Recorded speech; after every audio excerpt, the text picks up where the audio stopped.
সম্মানিত নেতৃবৃন্দ, আমরা আল্লাহর কাছে শুকরিয়া জানাচ্ছি যে আল্লাহ তাআলা জনগণের সামনে যারা ভোট দাতা তাদেরকে উন্মোচন করতে আমরা সক্ষম হয়েছি। বাংলাদেশে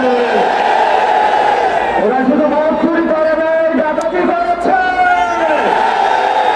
আমাদের সুস্পষ্ট অনেকগুলো দাবি রয়েছে। আজকে নির্বাচনের পরে 11 দলীয় যে ঐক্য রয়েছে, আমরা জনগণের সামনে উপস্থিত হয়েছি। আমরা প্রথমত বলতে চাই, পার্লামেন্টে যে ভোট ডাকাতরা গিয়েছে, জনগণের সামনে আমরা বিরোধী দল হিসাবে হাজির হয়েছি।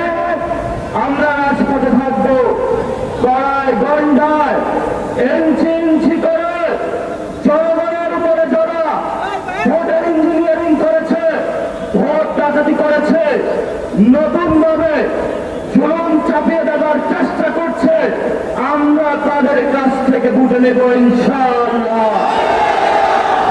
আমি সংক্ষিপ্ত কথা বলবো। আমাদের ভাই শহীদ উসমান হাদী আজকে আমাদের মধ্যে থাকতে পারতেন। সংসদ সদস্য হিসাবে ঢাকা 8-এর আল্লাহ ওনাকে শহীদ হিসাবে নিয়ে গিয়েছেন। আমরা বিচারের দাবিতে মাঠে গিয়েছি। আজকেই যেহেতু বিরোধী দলীয় যাত্রা হচ্ছে এই বাইতুল মোকাররম থেকে, আমি সরকারের কাছে আহ্বান জানাবো, দেশের কাছে আহ্বান জানাবো, প্রশাসনের কাছে আহ্বান জানাবো, আপনারা দ্রুত গতিতে শহীদ উসমান হাদী ভাইয়ের হত্যাকাণ্ডের বিচার যাতে হয় সেই উদ্যোগ নিন। আমাদেরকে এতদিন বলা হয়েছে বিচার এবং নির্বাচন মুখোমুখি দাঁড় করাবেন না। আমরা মরিয়া প্রমাণ করিলাম যে আমরা নির্বাচন বিরোধী নই। এখন সময় এসেছে শহীদ উসমান হাদী ভাইয়ের হত্যাকাণ্ডের বিচার করতে হবে। তৎকালীন সময়ে সংস্কারের নিয়ে বলা হয়েছিল, সংস্কার এবং নির্বাচন বিরোধী করার চেষ্টা চালানো হয়েছিল, ট্যাগ দেওয়া হয়েছিল, ওরা নির্বাচন চায় না। আমরা তোমাদের চোখে আঙ্গুল দিয়ে দেখিয়েছি আমরা বাংলাদেশে গণতন্ত্র চাই। এখন সময় এসেছে, কোন 9-6 চলবে না। সংস্কারে জনগণে যে হাতে ম্যান্ডেট দিয়েছে দ্রুত বাস্তবায়ন করতে হবে। সাথে সাথে বাংলাদেশে সন্ত্রাস, চাঁদাবাজি, দখলদারিত্ব বন্ধ করার উদ্যোগ নিতে হবে এবং নির্বাচনের আগে আমরা এই বাইতুল মোকাররমে দাঁড়িয়ে একটি প্রটেস্ট করেছিলাম। ভোট ডাকাতির জন্য আমাদের জামাত ইসলামের এক ভাইকে খুন করা হয়েছিল। আমরা বলেছিলাম আমরা আবার আসবো, দ্বিগুণ হয়ে আসবো, এসে দ্বিগুণ হয়ে আমাদের ভাইয়ের হত্যার বিচার বুঝে নিতে হবে। রাজপথে সংগ্রাম জারি রাখতে হবে।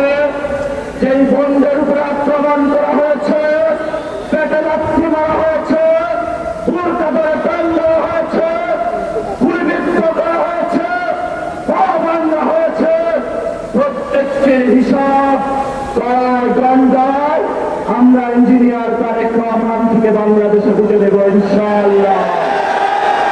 আমরা একমাত্র ভয় পাই কার কাছে?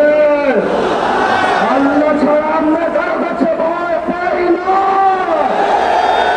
হে মালিক, তুমি আমাদের রক্ষাকারী, তুমি আমাদের রিজিক দাতা। যারা বাংলাদেশে জনগণ 17 বছর অপেক্ষা করেছিল, আমাদের অধিকার ছিনিয়ে নিয়েছে, হত্যাকারীর মাধ্যমে ভাইদেরকে হত্যা করেছে। আসেন মালিক, তোমার মালিকের বিচারে আমরা বিচার রেখে গেলাম। তুমি তাদের দৃষ্টান্তমূলক শাস্তি বাংলার মাটিতে জনগণের সামনে করবে। আমরা আজকে তোমার মসজিদের সামনে বিচার রেখে গেলাম। বাংলাদেশের মানুষ হতাশ হবেন না। লা তাহজান, ইন্নাল্লাহা মা'ানা। আল্লাহ আমাদের সাথে আছেন।